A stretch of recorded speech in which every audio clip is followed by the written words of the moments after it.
Vou pedir para o pastor Jamil orar pelo culto. Senhor, muito obrigado, Pai.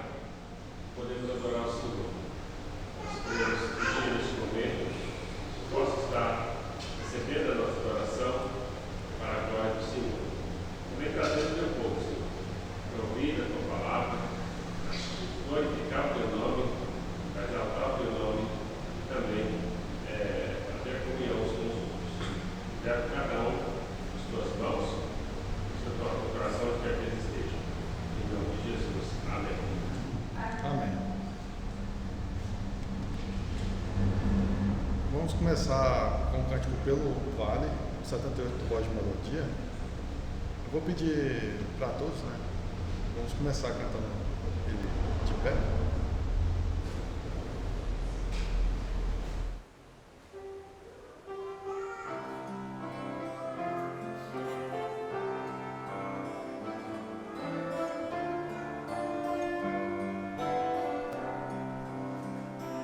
Eu passei pelo vale sombrio, pelo vale da pena e da dor, mas em trevas senti seu alento, sua mão me susteve, Senhor. Vou seguir onde quer que me guie, seu amor brilha na escuridão. Sim, eu sei que meu Deus dá conforto, me dá força em qualquer situação.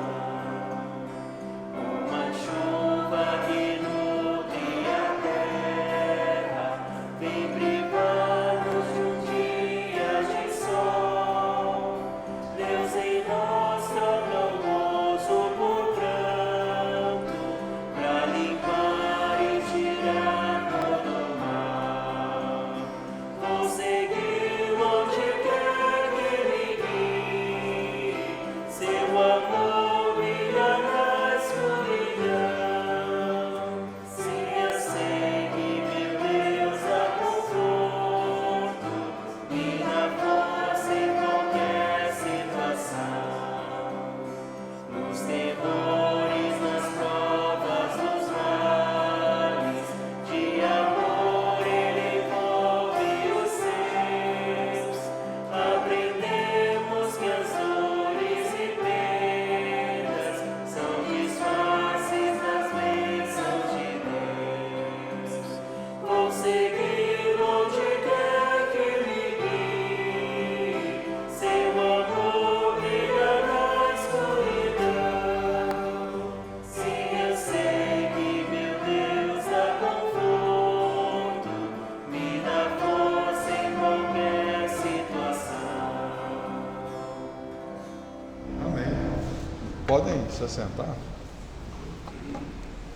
Vamos fazer a leitura responsiva lá no livro de Filipenses, capítulo 1, do versículo 6 ao 11.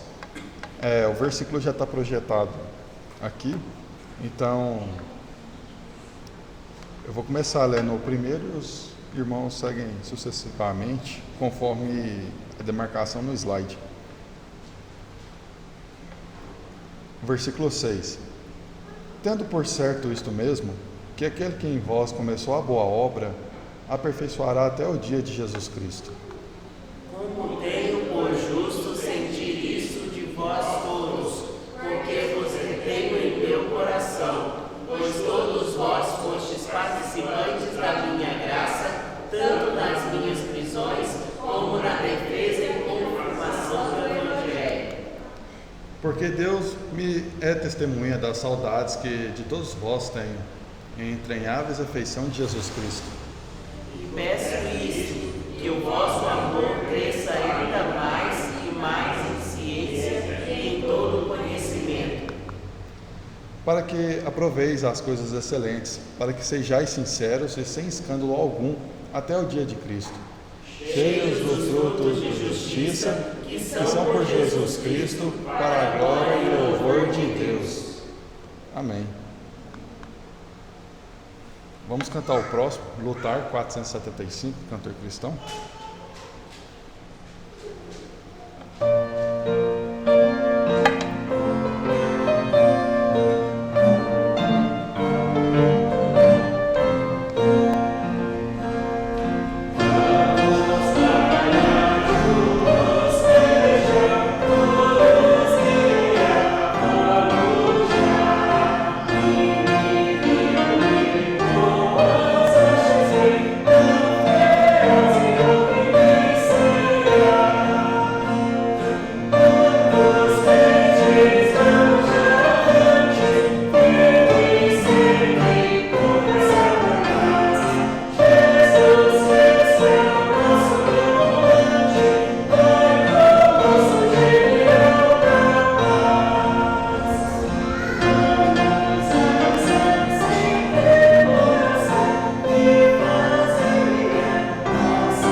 Graça pela Vitória, 378.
Bom, irmãos, sejam todos bem-vindos.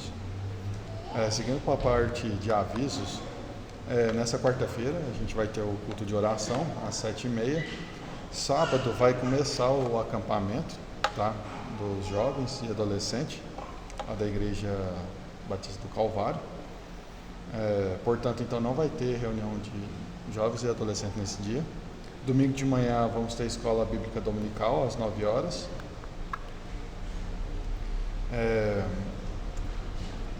Mais detalhes, né, a respeito do acampamento da Igreja do Calvário vai ser lá na Rua Araguaia, 1433, Uberlândia, aqui, né, na cidade, bem no final do Piquis. Aí nesse dia primeiro, quem vai ir vai reunir todos aqui na igreja ou vão se encontrar lá? Vão direto. Ok.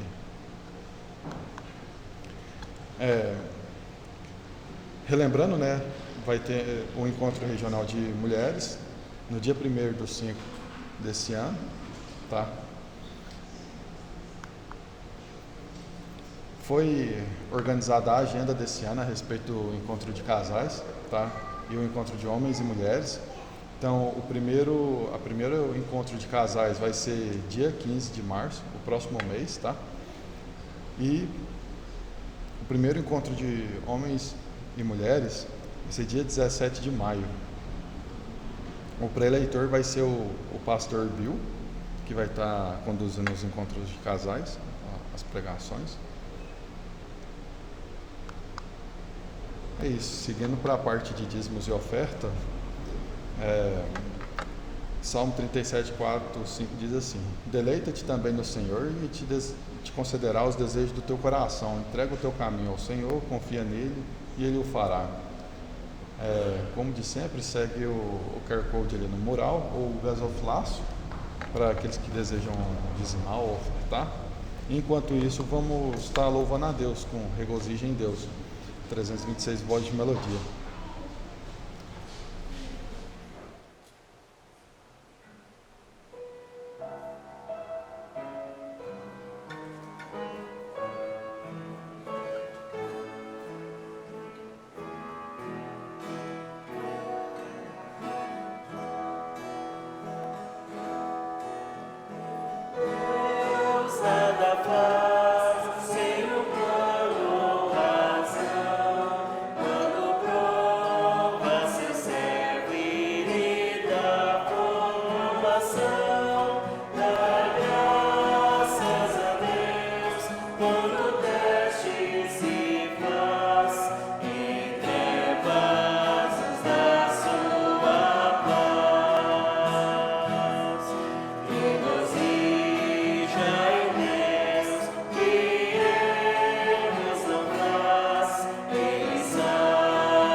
Amém.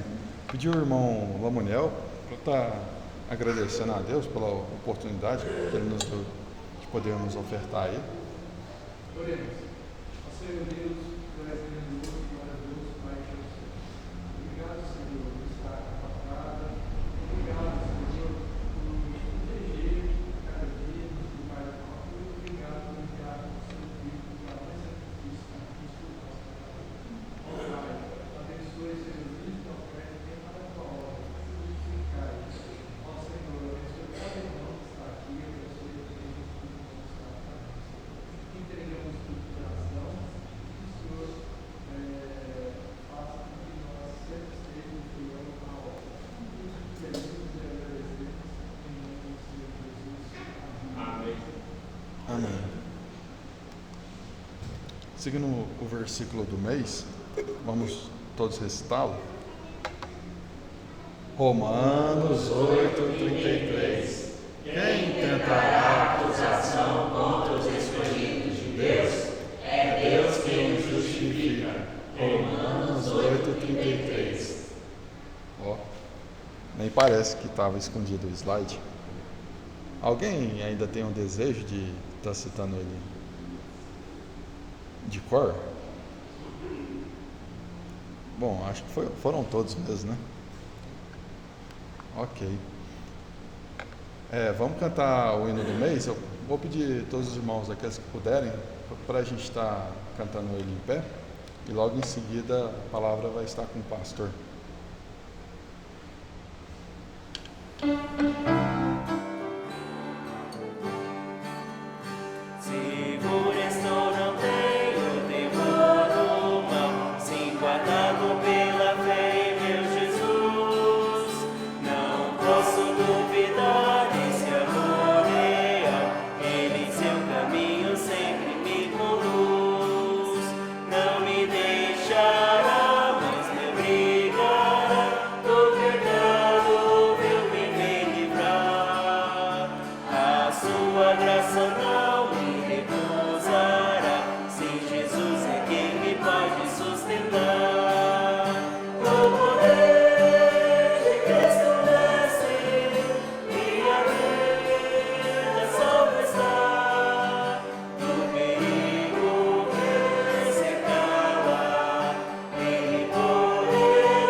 Amém. Podem todos se assentar. As crianças vão sair? Sabe se vai sair? Com a Raquel quem? Raquel e a Carol, as crianças pode seguir a Carol, porque eu acho que a Raquel está lá no fundo. Que rápido.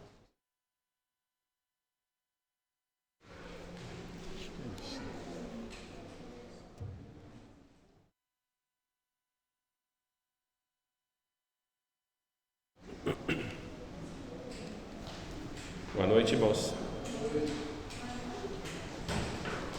Eu convido os irmãos que abram suas Bíblias para Romanos capítulo 8, 33 e 34. Romanos 8, 33 e 34.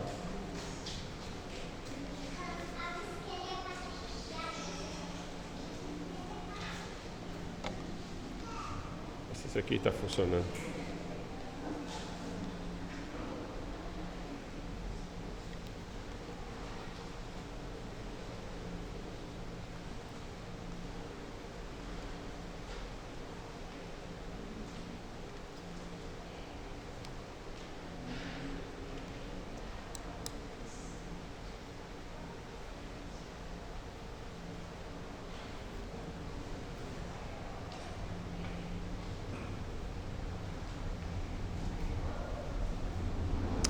Romanos 8, 33 e 34. Tá certo aí? Estão me ouvindo? Muito bem, então vamos lá.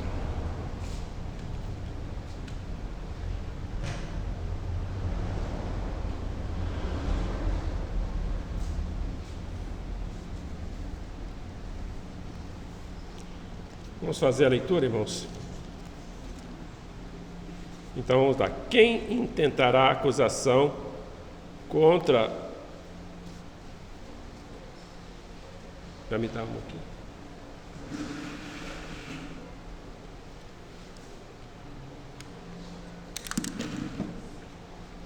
Então a palavra de Deus vai dizer: quem tentará acusação contra os escolhidos de Deus? É Deus quem os justifica. Quem os condenará?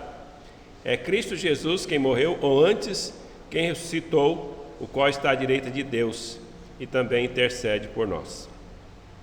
Então nós temos aqui 2 versículos que vai introduzir agora uma outra pergunta para nos dar uma resposta também àquele tema que é a segurança da salvação, a perseverança dos santos.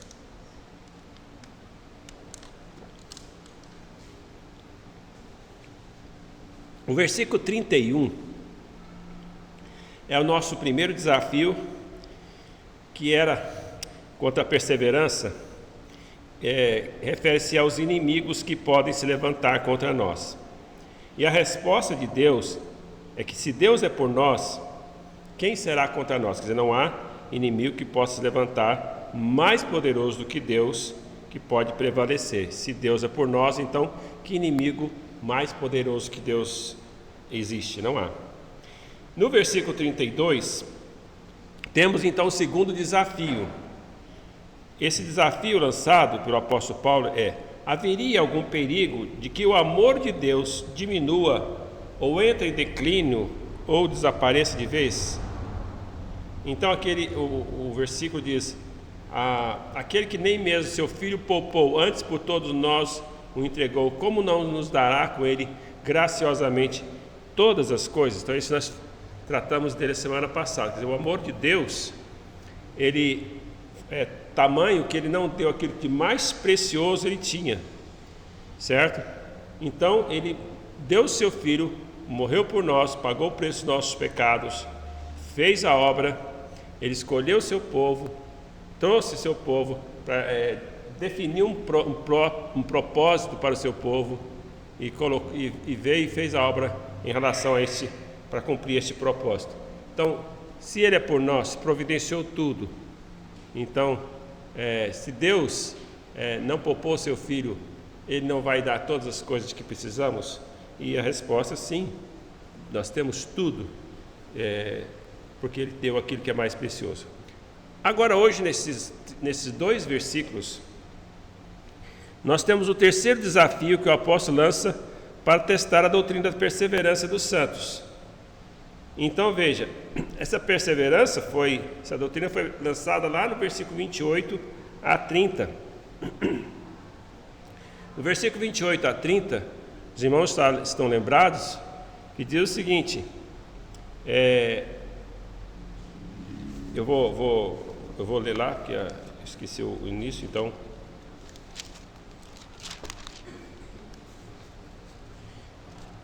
Romanos 8, 28.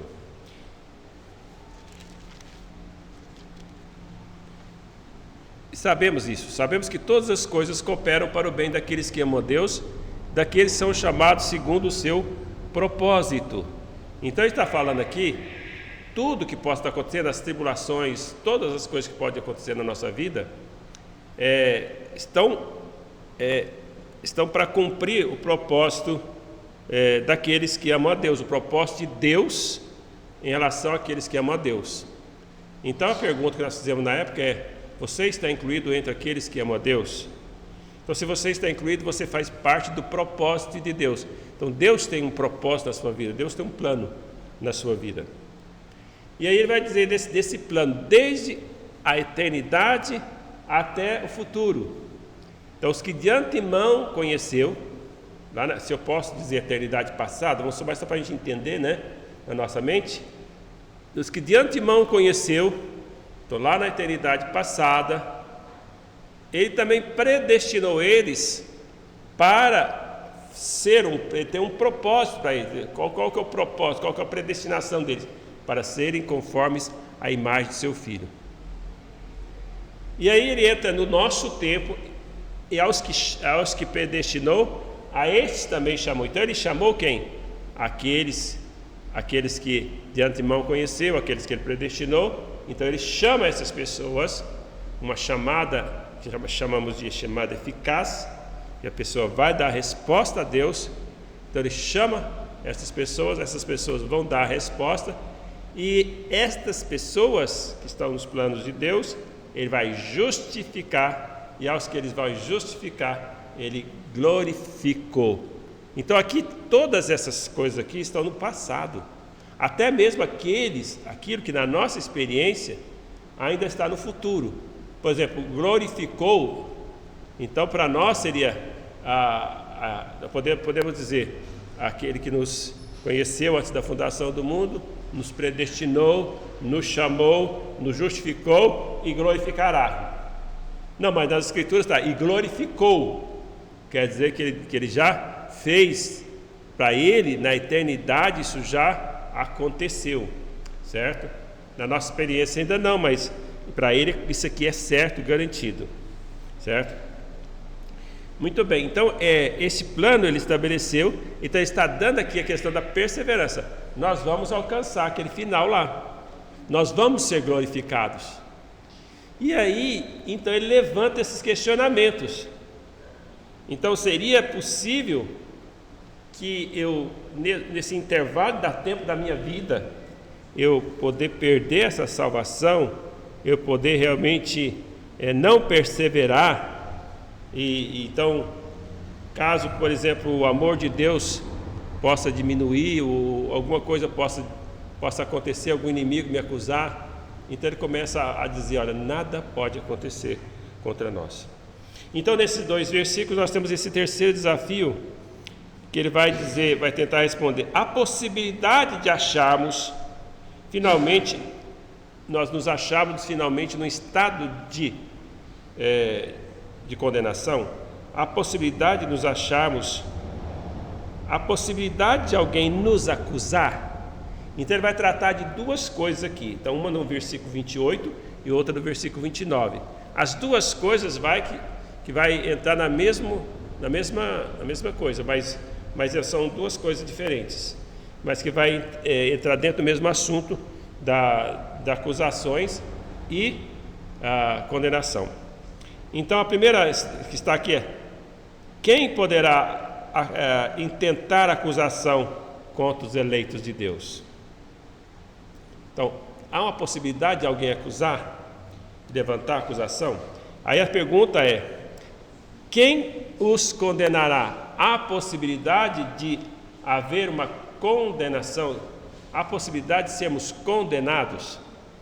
Então, aqui nós temos duas perguntas, certo? Uma no versículo 33, outra no versículo 34. Muito bem, então nós temos essas 2 coisas e que precisamos entender um pouquinho melhor. Então, será que nós podemos estar nesse estado de condenação ou de rejeição da parte de Deus? Então, Paulo vai tratar isso com essas 2 perguntas. Alguém poderia de algum modo ou de outro fazer acusação contra nós? A resposta óbvia é que seria não, ninguém poderá. Mas a gente sabe que alguém ousa fazer isso. Há um ser e há seres diabólicos, diabo, e eles tentam nos acusar. Então eles tentam fazer isso, certo? Mas a resposta, que o argumento do apóstolo Paulo é que realmente, mesmo que eles façam, Deus vai dar o argumento dele aqui. Mas se o diabo acusa, se alguém está acusando, quem que justifica? Quem vai me justificar? É Deus. Então pode até levantar acusações, mas quem vai me justificar? Quem me justifica é Deus.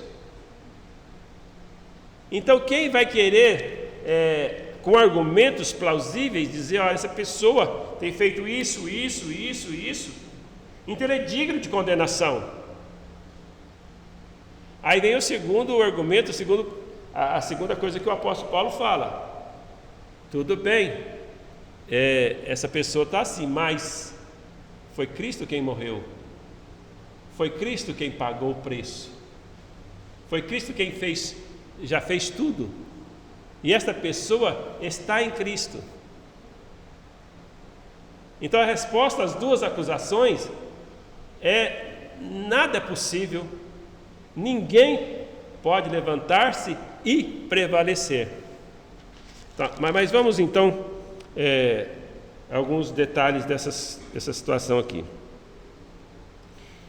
Paulo vai tratar então desses dois assuntos através dessas duas perguntas, certo?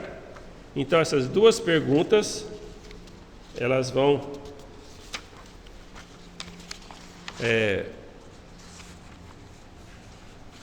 estar sendo tratadas aqui. Então, alguém pode intentar acusação? Alguém pode condenar? Então aí nós temos que entender duas coisas também importantes. Quando a gente memoriza o versículo 33, eu já tinha memorizado o 33 e 34 junto, e às vezes eu tenho até dificuldade de parar no 33, certo? Então assim, quem tentará acusação, eu falo eleitos porque eu memorizei primeiro na atualizada, então quem tentará acusação contra os eleitos ou escolhidos de Deus? É Deus quem o justifica. Aí eu tenho a tendência de falar, e quem condenará? Certo? Só que essa passagem, a primeira parte, ela termina aqui. Quem tentará acusação contra os eleitos de Deus? É Deus quem justifica. Ponto. Aqui uma primeira pergunta que ele trata aqui nessa questão da justificação. A segunda pergunta, quem nos condenará? Aí ele vai tratar dessa questão da condenação com o seu segundo argumento. Então o segundo argumento de Paulo quem vai tentar acusação contra os eleitos de Deus? Contra os eleitos de Deus? Ou quem vai intentar acusação? Quem acusará? É antes Cristo quem morreu, ou antes quem ressuscitou, está assentado à destra de Deus, intercede por nós. Então nós temos aqui 4 coisas importantes em relação a isso, em relação à acusação. Então ele vai falar de Cristo morreu por nós, Cristo ressuscitou, Cristo está sentado à direita do Pai, Cristo intercede por nós. Veja um versículo bem pequenininho, 4 coisas importantes, certo? Esses 4 argumentos que ele vai lançar aqui, está provando que pode até levantar acusação, mas nós temos um defensor, que fala no final lá, intercessor, um advogado de defesa, e ele tem um argumento muito sólido. O argumento sólido dele foi ele que morreu por nós, foi ele que alcançou vitória sobre a morte, foi ele que chegou lá nos céus e foi glorificado, porque Deus então aceitou o pagamento dele. Então agora ele pode, uma vez que foi aceito esse pagamento, ele pode interceder por nós. Os irmãos entendem em linhas gerais então aqui o que o apóstolo está querendo dizer, o argumento dele nesses 2 versículos, certo? Não pode haver então acusação que possa prevalecer, certo? Não pode haver uma condenação dupla, certo? Porque Jesus escreveu falando, não, já foi condenado, ele já foi condenado. Então a base, podemos dizer assim, a base que Deus fala assim, não, eu já salvei ele porque eu amei ele, eu amo essa pessoa, não é o amor. Claro que o amor é que fez com que ele fizesse tudo isso. Deus prova seu próprio amor para conosco pelo fato de ter Cristo morrido por nós, sendo nós ainda pecadores. A prova do amor de Deus é o que ele fez, né? Nós vimos semana passada, houve um sacrifício do Pai, que é dar seu filho, e houve um sacrifício do Filho, que é dar sua vida, certo? Então ambos fez o sacrifício, certo? Tanto o Pai como o Filho. Então esse sacrifício de Deus Pai e Deus Filho foi para que nós pudéssemos estar sem culpa diante de Deus. Por que sem culpa? Porque Ele levou a nossa culpa, Ele pagou, certo? O escrito de dívida que era contra nós, que constava de ordenanças, removeu inteiramente, cravando na cruz.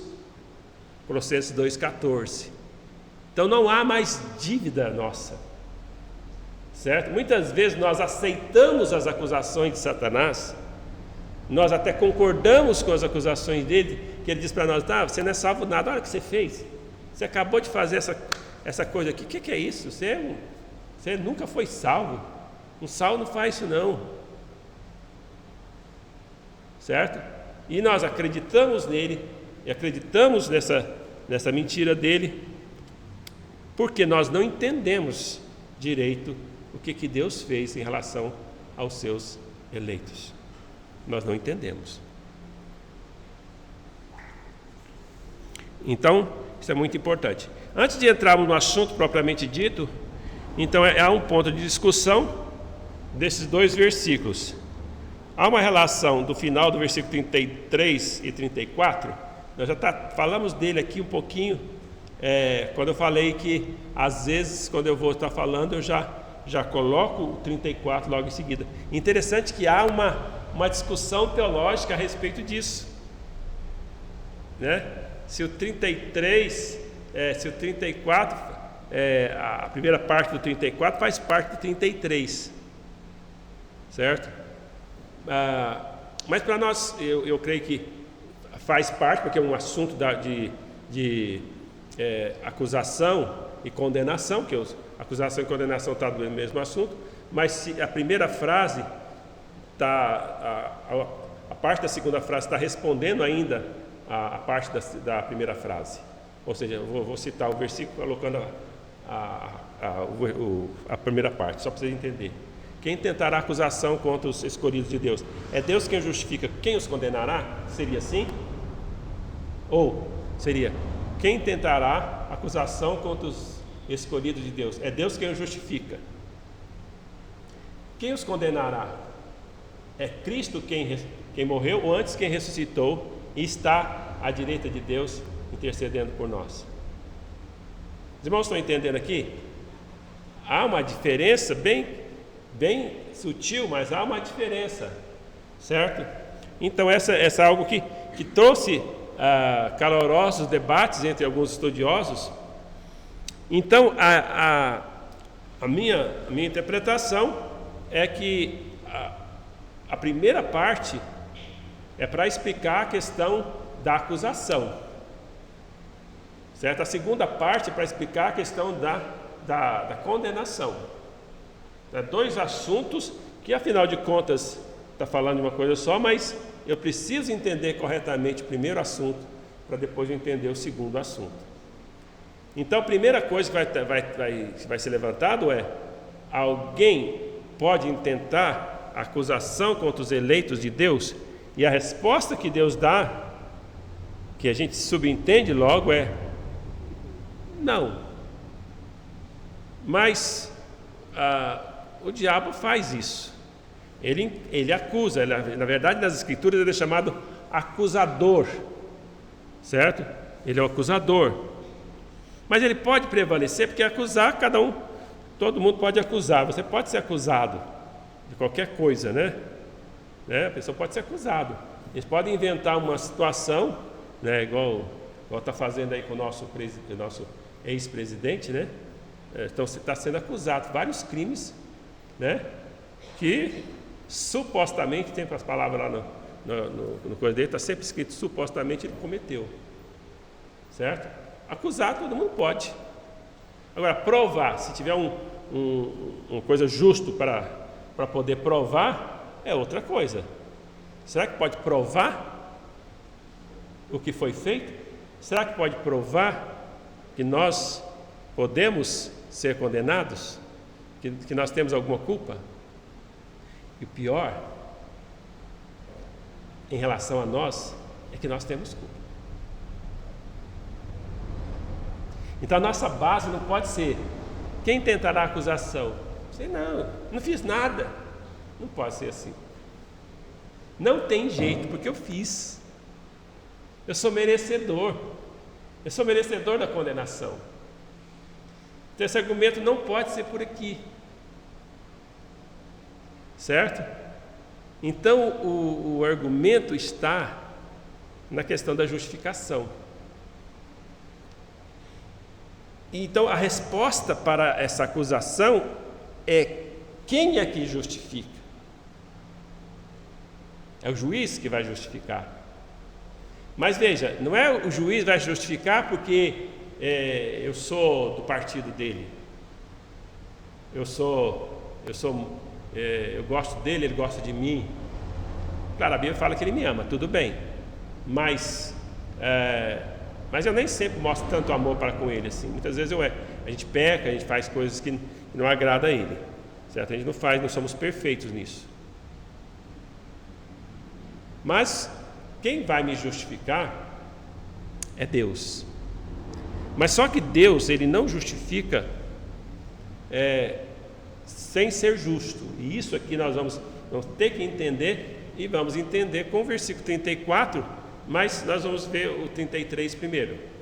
Então, qual que é a base da justificação? Nós já tratamos disso quando nós falamos lá do primeiro versículo lá de Romanos 5, justificados, pois mediante a fé temos paz com Deus. Então, Romanos 5:1 vai falar para nós o seguinte: qual que é a base da nossa justificação? Quando ele fala paz com Deus, é porque eu estava em inimizade com Deus. Estava em inimizade. Eu era inimigo de Deus. Certo? Eu estava agindo com inimizade com Deus. Eu era ímpio, inimigo, pecador, injusto, várias coisas. Certo? Mas temos paz com Deus.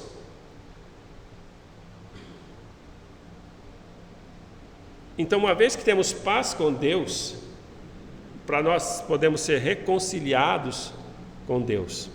Qual que é a base, então, de nós sermos reconciliados com Deus? Nós saímos desse estado de inimizade. O ser humano, ele é realmente inimigo de Deus. Nós não somos a favor de Deus. Nós somos, na verdade, o ser humano, e nós já como somos convertidos, nós saímos do time dos inimigos, né? Podemos dizer, nós estamos do lado dos que temos paz com Deus, amamos a Deus também, mas antes nós éramos inimigos de Deus, certo? Não havia paz entre nós e Deus. Nós lutávamos contra Deus, nós odiávamos a Deus, certo? Quem está na carne não pode agradar a Deus. E eu não fazia questão de agradar a Deus. Eu não fazia questão de fazer as coisas que Deus está querendo. Eu simplesmente queria me satisfazer a minha vontade. Eu queria satisfazer aquilo que me dá.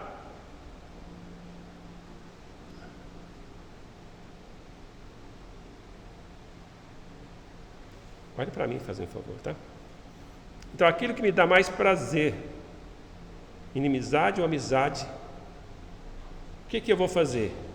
Se eu estou em inimizade contra Deus, não vou querer fazer aquilo que dá prazer para Deus. Vou fazer aquilo que dá prazer para mim. Só isso. Então, se eu estou em inimizade contra Deus, como é que poderia ser resolvido isso? Eu não fiz isso. Quem fez isso? Cristo. Sendo justificados pela fé. Então aí entra a questão: Cristo morreu por mim, pagou pelos meus pecados. O que você tem que fazer?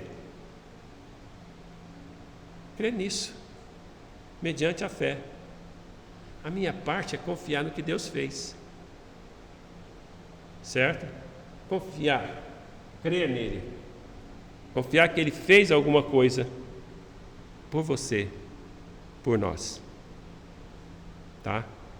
E aí temos paz com Deus. Bom, o que ele fez? Então, é que ele morreu por nós, pagou o preço dos nossos pecados. Então, a base da justificação é a obra do Senhor Jesus Cristo. Então, Deus não me justificou sem punir o pecado. Meu pecado foi punido, o seu pecado foi punido. Por isso que você rejeitar o Senhor Jesus Cristo é uma blasfêmia muito grande. Quando você rejeita o Senhor Jesus Cristo, é a mesma coisa que você está dizendo: você que morreu por mim porque o Senhor quis, eu não pedi. E a história de uma criancinha, né, que estava contando a história, não tinha aquela compreensão total, falou da morte de Jesus, ela ficou muito comovida porque Jesus morreu, e daí falou assim: mas ele morreu foi por você. Daí a criancinha falou assim: mas eu não queria que ele morresse por mim. Mas ela falou naquela, não, porque ela estava rejeitando, né? Ela não tinha compreensão, e ela só estava pensando no sofrimento que ele passou. Ela teve a compreensão correta, que ele passou um grande sofrimento e que foi por causa dela e por causa de nós também. Até foi por nossa causa. Então, se alguém então fez isso por mim, fez isso por você, e você despreza isso, você rejeita isso, isso é a coisa mais terrível que você pode fazer na sua vida. Você não pode fazer isso. Você não pode deixar de confiar no Senhor Jesus Cristo. Você não pode deixar de ser grato a Ele pela sua obra na cruz do Calvário por você. Você precisa crer. A única coisa que Ele pede é que você confia nele, arrependido dos seus pecados, da sua vida do jeito que está desagradando a Deus. Arrepende-se e confia nele como seu único e todo suficiente Salvador. Ok? Muito bem. Então o apóstolo vai dar a resposta. Deus é quem justifica. Então ele trata de levantar a pessoa, então está acusando, o diabo pode estar acusando, tá? Mas ele diz: mas quem justifica? Deus. Mas baseado em que você está justificando? Baseado na obra do Senhor Jesus Cristo. O Senhor Jesus Cristo sofreu o castigo da ira de Deus. O escrito de dívida que era contra nós, eu removi inteiramente e cravei na cruz. Colossenses 2,14. Ele removeu inteiramente, foi Deus quem fez. Removeu o nosso escrito de dívida e cravou na cruz. Então nossa dívida ficou lá na cruz. E ele sofreu a condenação no meu lugar. A ira de Deus caiu sobre Cristo. Você tem a noção do que é isso? A ira de Deus caiu sobre Cristo. Eu estava lendo aquele versículo, né, lá em Marcos, que fala lá que Jesus Cristo, quando ele foi para o Getsemane, numa tradução fala assim: eu estou extremamente, na atualizada fala, Jesus estava muito angustiado, né? Mas há uma outra palavra que é usada, que fala que ele está extremamente agoniado, angustiado, agoniado, porque ele estava para receber o nosso pecado sobre ele. Não é só por causa da iminência da morte, mas porque ele estava para receber pecado sobre ele, nosso pecado. Então, se você soubesse que ia morrer daqui 3 dias, provavelmente você ia ficar atento, certo? Mas se você tem Cristo e tal, você ia ficar mais tranquilo. Provavelmente você ia ordenar, colocar em ordem sua casa, fazer algumas coisas para colocar em ordem. O Senhor Jesus Cristo fez isso. O Evangelho de João é quando ele está começando a tratar das coisas assim para resolver todas as coisas, deixar seus discípulos bem atentos, preparados. Ele faz isso. Porque ele sabia que estava para receber sobre si a ira de Deus sobre si. Por isso que a Bíblia fala assim: quem crê no Filho tem o quê? Vida eterna. Que todavia se mantém rebelde contra o Filho, quem não crê no Filho sobre ele permanece o quê? A ira de Deus. Certo? Então, se você não crê no Filho, que a ira de Deus caiu sobre ele, permanece sobre você a ira de Deus. Não é uma estupidez, é uma decisão muito estúpida que você faz da vida, se você rejeita o Filho de Deus? Tá? Então não é sábio. Tá? Muito bem. Então o juízo, irmãos, foi executado no Senhor Jesus Cristo. Deus, o juiz, ele deu ao Filho a incumbência também de executar o juízo. É interessante isso.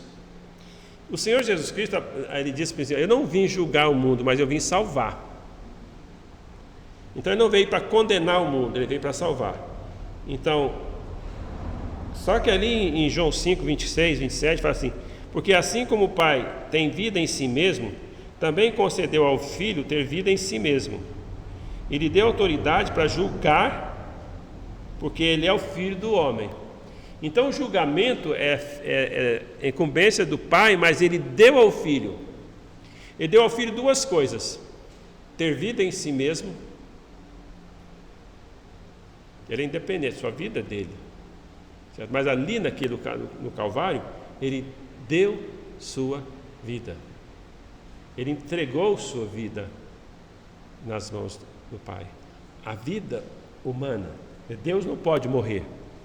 Então, você não mata um espírito. Assim como, por exemplo, por que existe condenação eterna? Porque Deus não podia fazer igual o testemunho de Jeová acredita, né? Que Deus vai lá, extirpa a alma, elimina a alma. Porque a alma é eterna, ele criou a alma eterna. O testemunho de Jeová acredita que há eliminação, acabou. A alma morre. Mas a condenação é eterna porque Deus criou o homem eterno. A vida eterna e a morte eterna também. Então Deus deu autoridade para o Filho também julgar. Atos 17 fala assim: ora, Deus não levou em conta os tempos da ignorância, agora porém notifica aos homens em toda parte que se arrependam, porquanto estabeleceu um dia em que há de julgar o mundo com justiça, por meio de um varão que destinou e acreditou diante de todos, ressuscitando dentre os mortos. Então, quando Deus ressuscita o Senhor Jesus Cristo, ele dá a ele, ele destina a ele a capacidade, dá a ele o mundo para poder julgar, porquanto estabeleceu um dia em que há de julgar o mundo com justiça por meio do varão que ele destinou, que é o Senhor Jesus Cristo. Por que Jesus Cristo agora ele vai vir como juiz? Porque quando acaba o tempo da graça, as pessoas rejeitaram. Então ele vai vir como juiz. Ele não vem mais como salvador. Alguém fala assim: se ele viesse de novo, eles iam matar ele de novo. Se ele viesse na mesma circunstância, só que ele não vai vir na mesma circunstância. Ele não tem por que vir na mesma circunstância. Naquela circunstância já veio, já cumpriu a sua missão. Agora ele vem como juiz. Ele vai julgar aqueles que o rejeitaram e vai levar para si aqueles que o aceitaram. 2 Coríntios 5, 10 e 11. Porque importa que todos nós compareçamos perante o tribunal de Cristo, para que cada um receba segundo o bem ou o mal que tivermos feito por meio do corpo.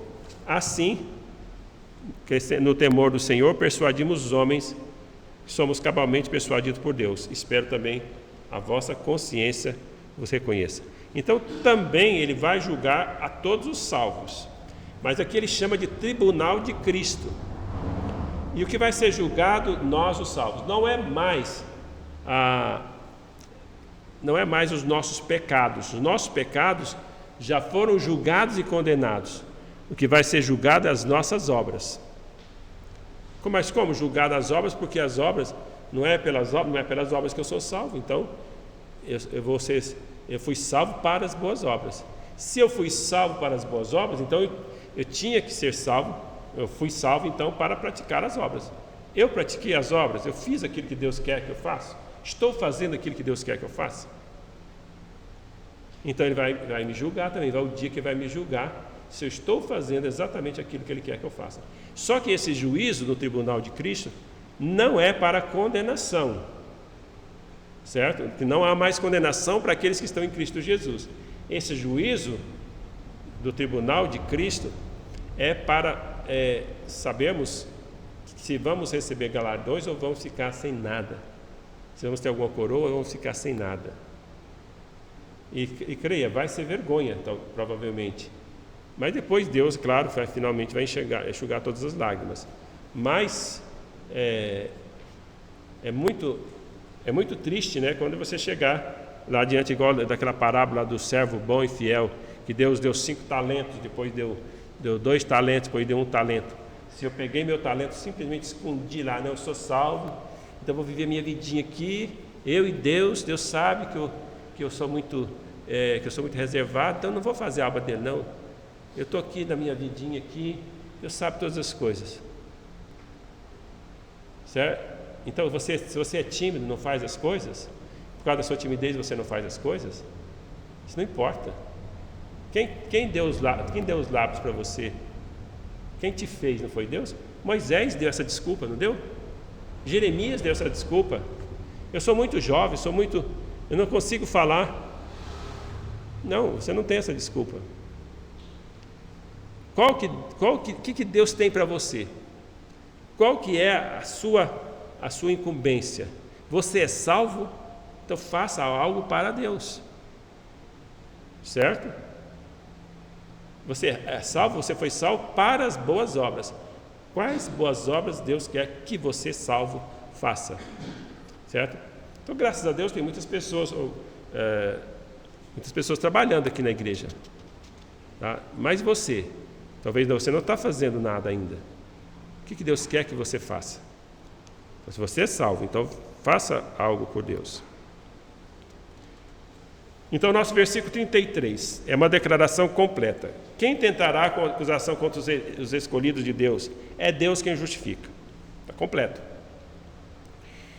Então, somos descritos aqui como cristãos, ele é chamado aqui de escolhidos de Deus. Então, aqui ele chama nós como os escolhidos de Deus. É um sumário de tudo que ele havia dito no versículo 28 a 30, e vai dizer do 28 até o final do capítulo. É outro modo de dizer os que dantes conheceu. Então, escolhido ou eleitos, certo?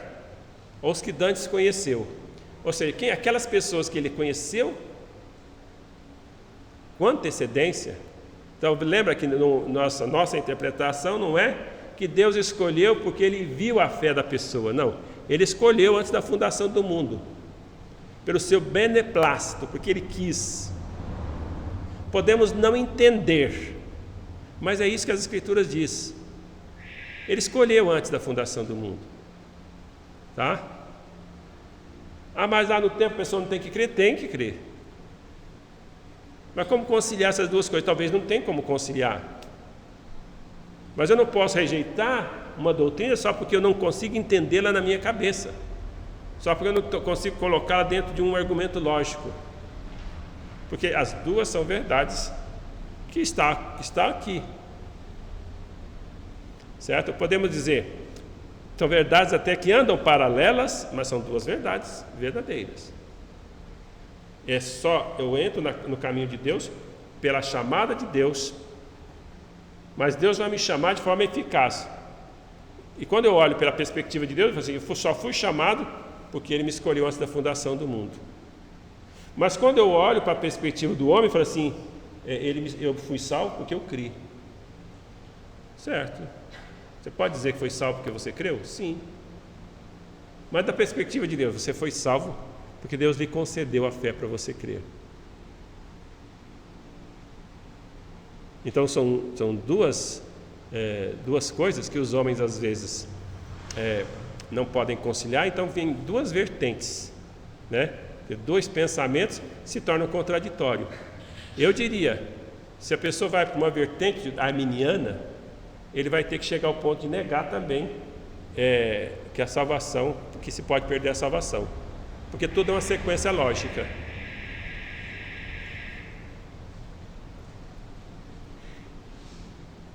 Então veja, tem escolhido Deus, que antes conheceu, seu pré-conhecimento tem sentido o afeto de Deus em particular para certas pessoas.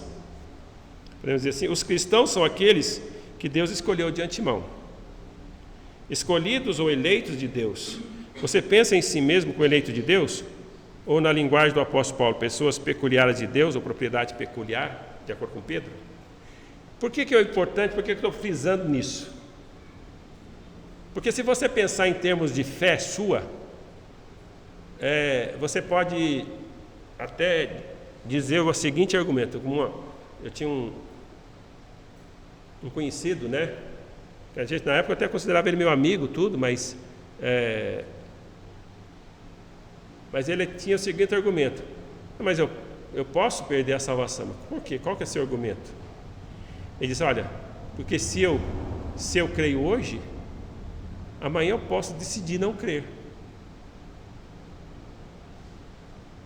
Então não é questão de eu posso decidir não crer. Se eu coloco nas mãos do homem de que creu, ele escolheu crer, futuramente ele pode escolher não crer. Aí ele vai acreditar, não, mas eu creio na segurança da salvação. Então ele vai ter que crer que todas essas pessoas desviadas aí, que um dia foram para a igreja, tudo é salvo. Salvo pessoas traficantes, salvo pessoas que estão lá no mundo, salvo. Entende? Fica uma coisa muito estranha. Então, o argumento contra a perseverança, que a pessoa perde a salvação, ele é muito frágil. Então não pode perseverar, não pode persistir, perseverar. A pergunta que Paulo faz é: quem pode apresentar como acusador dos escolhidos de Deus? Como eu já falei, Satanás, ele pode estar fazendo isso, ele acha que pode vencer, né? Então, Apocalipse 12:10 fala assim: ouvi uma grande voz do céu proclamando: agora veio a salvação, o poder e o reino de Deus, a autoridade de Cristo. Ele foi expulso, o acusador de nossos irmãos, o mesmo que acusa de dia e de noite diante de Deus.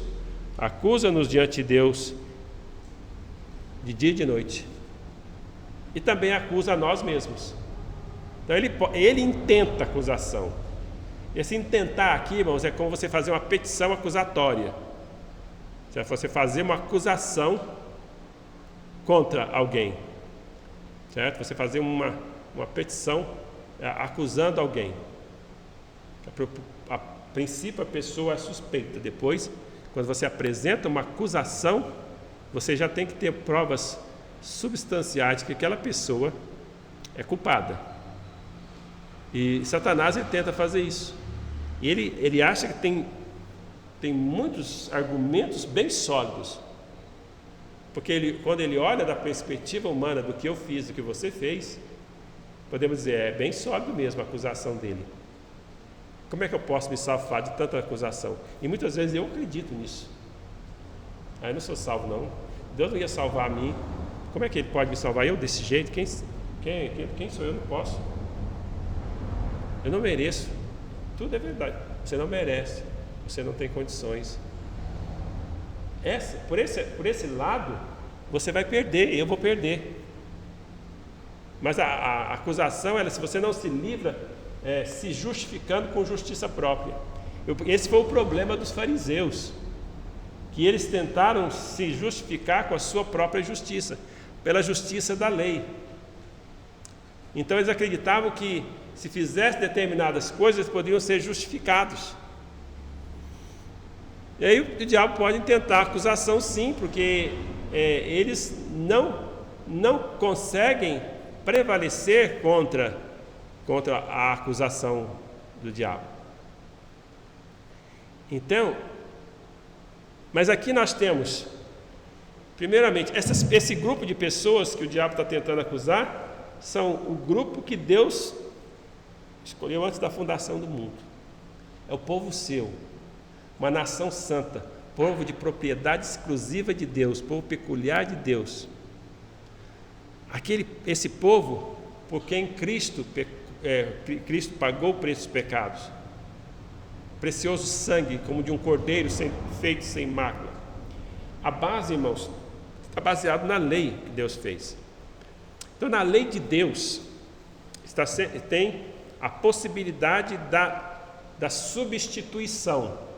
Se nós fôssemos para tentar ser justificados diante da nossa lei não existe essa questão da substituição. Por exemplo, um pai fez uma coisa, um filho fez uma coisa, o pai vai lá e diz, não, mas ele é culpado sim, mas eu vou ficar aqui no lugar dele. Na nossa lei não é aceito isso.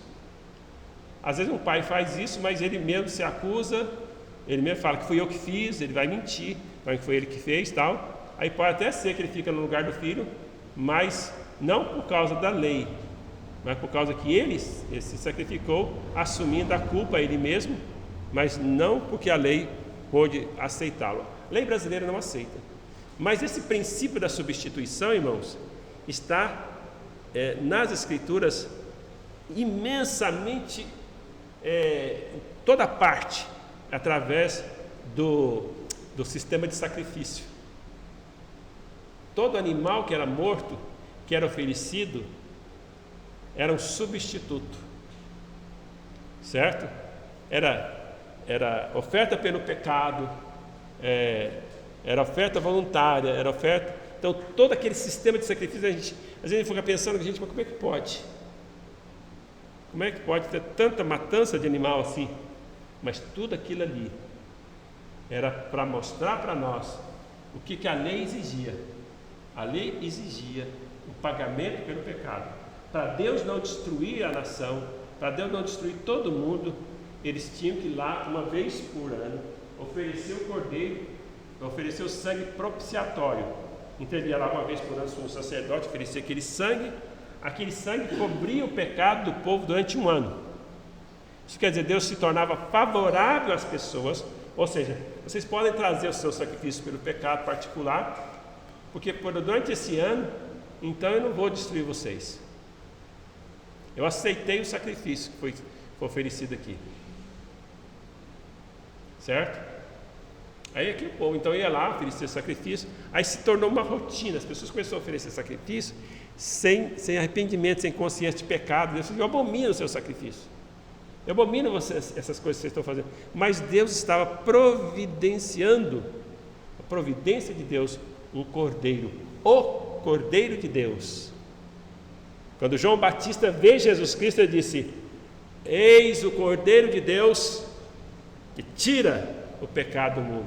Então o Senhor Jesus Cristo se tornou aquele que era o Cordeiro de Deus, o substituto ideal, o substituto real, aquele a quem todos aqueles animais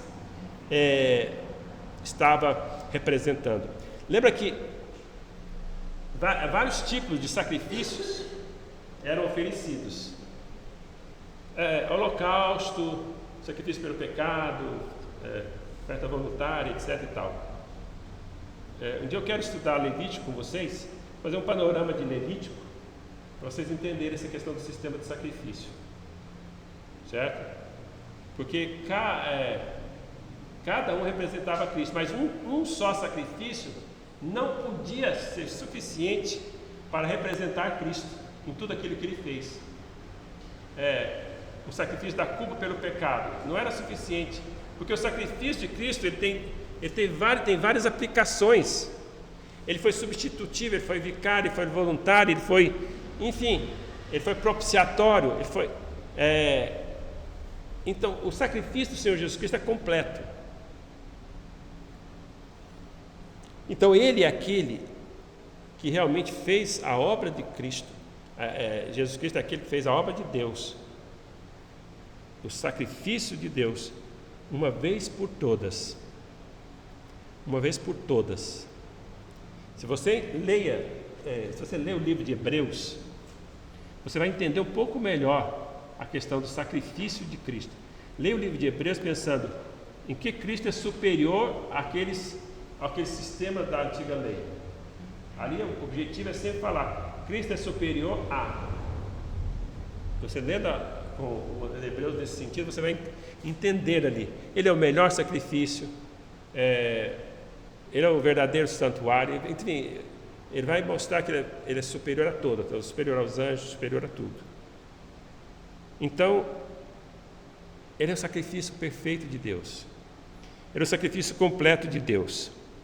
Deus aceita quando ressuscita ele dentre os mortos.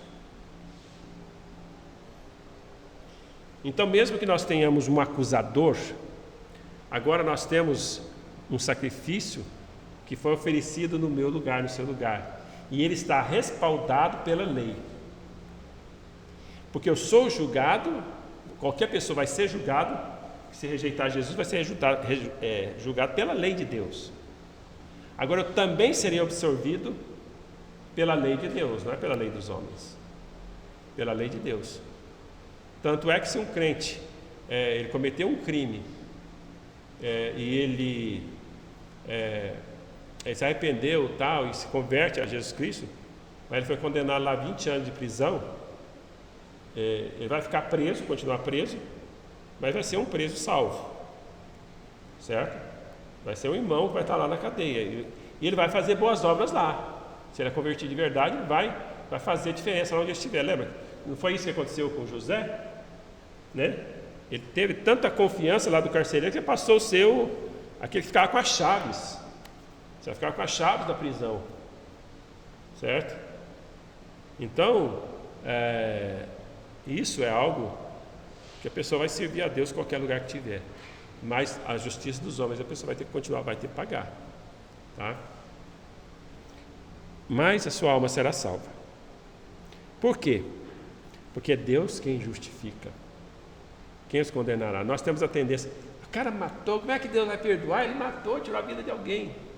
É horrível, é terrível mesmo. Olha o que Davi fez, né? Davi adulterou, pôs o marido da mulher na frente da batalha para morrer. Foi horrível. Mas Deus perdoou. Deus salvou. E Deus continuou chamando ele de o homem segundo o coração de Deus. Que quando ele se arrependeu de todo o coração. Ele viu toda a besteira que ele tinha feito e se arrependeu de verdade.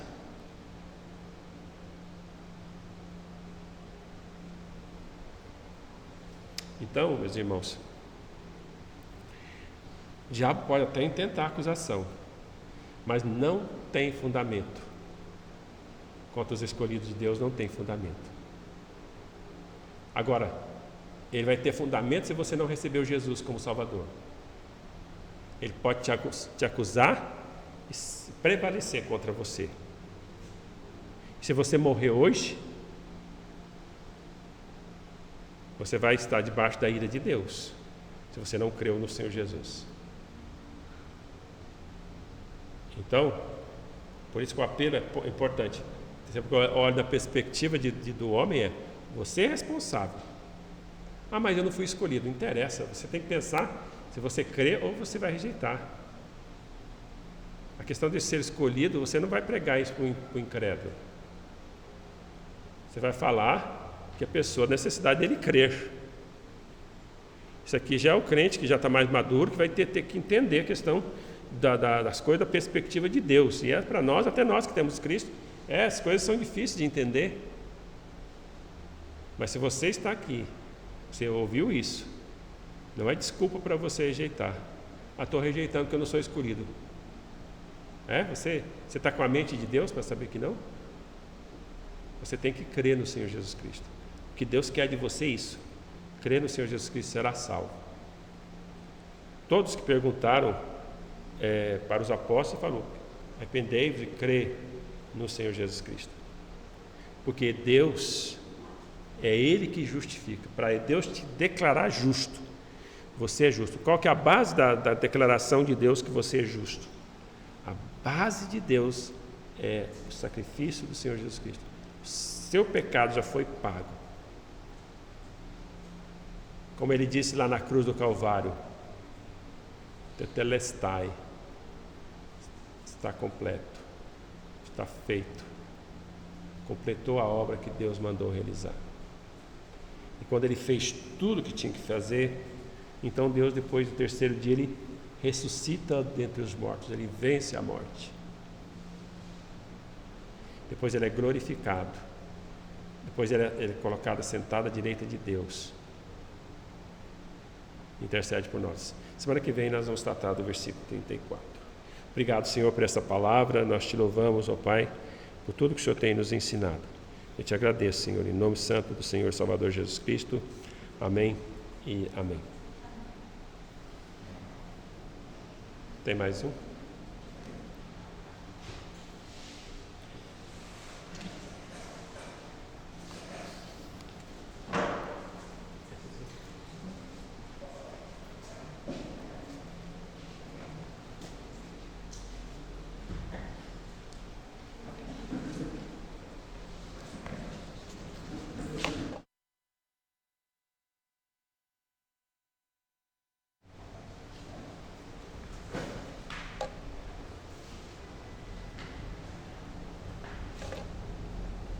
Amém, irmãos.